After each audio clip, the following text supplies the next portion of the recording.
Hello to all of you, स्वागत है आप सभी के इस चैनल के ऊपर। तो आज हम क्वेश्चन नंबर 15 करेंगे एक्सरसाइज 5.3 का।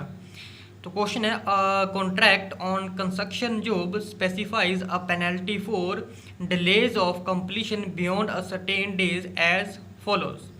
तो बेटा एक कॉन्ट्रैक्ट है कंस्ट्रक्शन जॉब का, तो उसमें अगर काम करने में देरी होती है तो उसमें कुछ पेनल्टी लगेगी। ठीक है, वो पेनल्टी कुछ इस तरीके से है कि 200 for first day and 250 for second day, 300 for third day, the penalty for each succeeding day being 50 more than the preceding day. तो कह रहा है कि जो पेनल्टी लगेगी वो ऐसे लगेगी कि अगर एक दिन डिले होता है तो 200 रुपया लगेगा, अगर सेकंड डे यानी कि दूसरा दिन होता है तो 250 रुपीज़ लगेगा। आप दे सकते हो पहले 200 था फिर 250 यानी कि 50 और ऐड हो गए इसमें। उसके बाद 300 हो जाएगा थर्ड डे में, अब 250 में से 50 और ऐड हो गई। तो आप यहाँ से देख रहे हो कि जहाँ डे हमारे पास जैसे जैसे एक एक बढ़ रहा है तो वैसे वैसे 50 रुपये भी बढ़े जा रहे हैं। अब यहाँ से आपको एक एपी सीरीज मिलेगी, क्या कौन सी वाली, 200, 250 एंड 300, जिसमें ए की वैल्यू 200 हो जाएगी और 50 जो है पैसे बढ़ रहे हैं हर एक दिन, तो हमारे पास डी की वैल्यू जो 50 आ जाएगी।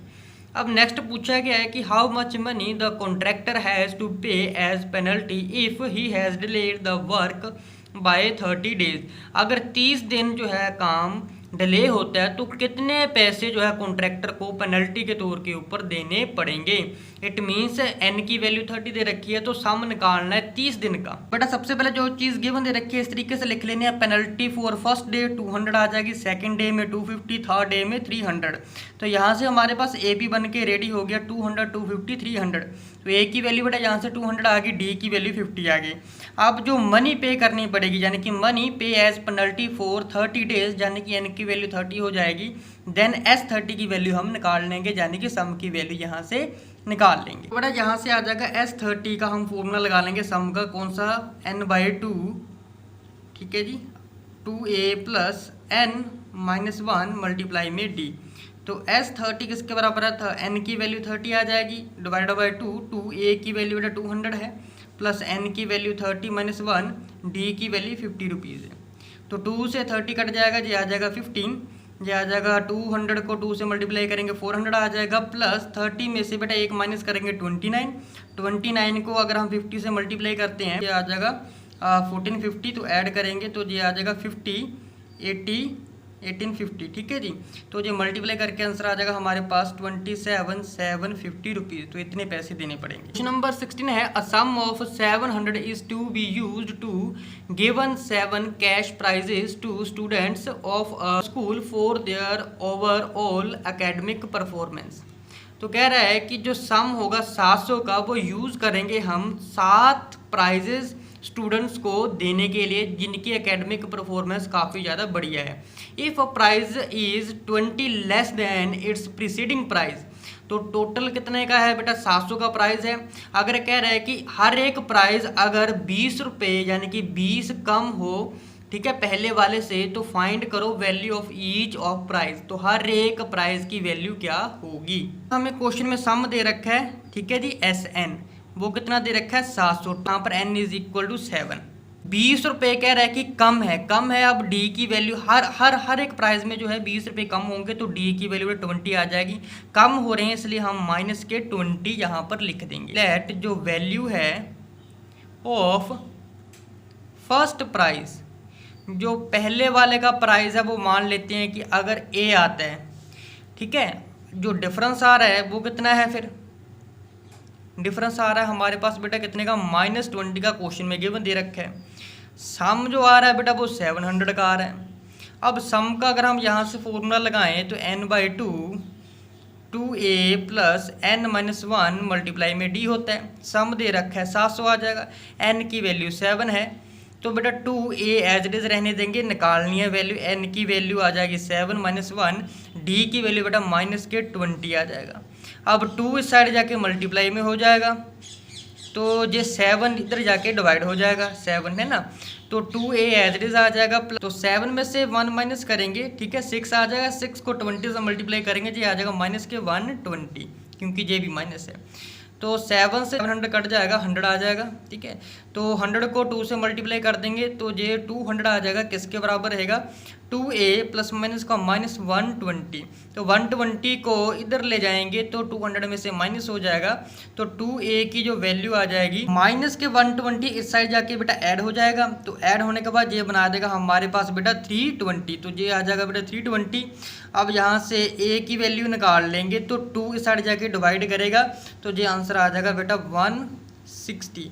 तो फर्स्ट टर्म तो आ चुकी है हमारे पास 160। a2 की वैल्यू निकाल सकते हैं, a की वैल्यू आ गई। तो a2 की वैल्यू निकालने के लिए करेंगे क्या है कि a में ऐड कर देंगे हम कितना d।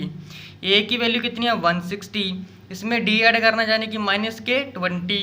तो बेटा ये कितना आ जाएगा प्लस माइनस का माइनस, तो 20 इसमें से माइनस करेंगे तो ये कितना आ जाएगा हमारे पास 140। तीसरे वाले को इतना प्राइस, ये इस तरीके से हमारे पास आंसर आ जाएगा। क्वेश्चन नंबर 17 है, in a school student thought of planting trees in around the school to reduce air pollution. तो एक स्कूल में जो है बेटा स्टूडेंट्स ने ये प्लान किया है कि वहाँ पर जो है वो ट्री प्लांट करेंगे। ठीक है, प्लांटिंग करेंगे ट्री की। उसके बाद बोला गया है कि it was decided that number of trees that each section of each class will plant will be the same as the class in which they are studying. Plant जो है कुछ इस तरीके से लगाए जाएंगे कि जितने सेक्शन जिस क्लास के बने हुए हैं उतने ही वो क्या करेगा, प्लांट लगाएगा। क्लास फर्स्ट जो है विल प्लांट फर्स्ट ट्री, क्योंकि क्लास पहली है तो सेक्शन पहला है ना उसका, तो एक ट्री लगाएगा। सेक्शन 4 क्लास सेकंड के लिए बेटा 2 प्लांट लगाएंगे। लास्ट है 12, अगर 12th क्लास है तो वो 12th ट्री लगाएंगे। तो there are 3 section of each class. अब हर एक क्लास के 3 सेक्शन है, तो how many trees will be planted by students. तो कितने ट्री जो है स्टूडेंट्स के द्वारा प्लांट किए जाएंगे। जितनी क्लासेस होंगी बेटा, ठीक है, वो उतने ही ट्रीज लगाएगा। अगर फर्स्ट क्लास के 2 सेक्शन है तो फर्स्ट क्लास 2 ट्रीज लगाएगा। अगर 5 सेक्शन बनते हैं, ठीक है, फर्स्ट क्लास के, तो वो 5 ही प्लांट लगाएगा। तो ये क्वेश्चन की रिक्वायरमेंट है। ठीक है, अब क्वेश्चन में रिक्वायरमेंट एक और दे रखी है कि कह रहा है कि हर एक क्लास के 3 सेक्शन है। सबसे पहले अगर मान लीजिए कि अगर हर एक क्लास एक प्लांट लगाता है तो उसकी हमारे पास एक एपीसीज बन के तैयार हो जाएगी। तो सबसे पहले अगर क्लास 1 है तो वो 1 ट्री लगाएगा, क्लास सेकंड है तो बेटा 2 ट्री लगाएगा, वो थर्ड है तो 3 लगाएगा, फोर्थ है तो 4 लगाएगा। इसी तरीके से टोटल बेटा 12 है, तो लास्ट में जब क्लास 12th की बारी आएगी तो वो 12 प्लांट लगाएगा। ठीक है, इट मीन्स जहाँ पर n की वैल्यू 12 है, अगर देखा जाए यहाँ से a की वैल्यू 1 है, तो कॉमन रेशो तो आपको पता ही है, एक की इंक्रीज हो रहा, तो एक जहाँ पर कॉमन रेशो आ जाएगी। तो पहले हम एक करके एक सेक्शन के सभी का सम निकाल लेंगे। क्वेश्चन की रिक्वायरमेंट है कि 3 सेक्शन है हर एक क्लास के, तो उसके बाद जितना सम हमारे पास एक क्लास का निकलेगा तो लास्ट में हम 3 से सीधा मल्टीप्लाई कर देंगे तो टोटल आंसर आ जाएगा। सम इज इक्वल टू आ जाएगा बेटा 12/2 2a प्लस n-1 मल्टीप्लाई में जे d आ जाएगा। S12 इज इक्वल टू आ जाएगा 12/2 2 a की वैल्यू जो है बेटा वो 1 है, प्लस n की वैल्यू 12-1 d की वैल्यू 1 है। तो 2 6 का 12, ये 6 आ जाएगा, 2 1 का 2 प्लस 12 में से अगर 1 माइनस करेंगे 11, 11 1 का 11, तो ये आ जाएगा 6, ये आ जाएगा 13, तो ये आ जाता है 78। तो सबसे पहले अगर तो एक क्लास का हम यानी कि एक क्लास का अगर हम एक सेक्शन लें तो 12th क्लास तक जो टोटल प्लांट होंगे वो 78 लगेंगे। अब क्वेश्चन के मुताबिक 3 सेक्शन है एक क्लास के, तो according to question each class has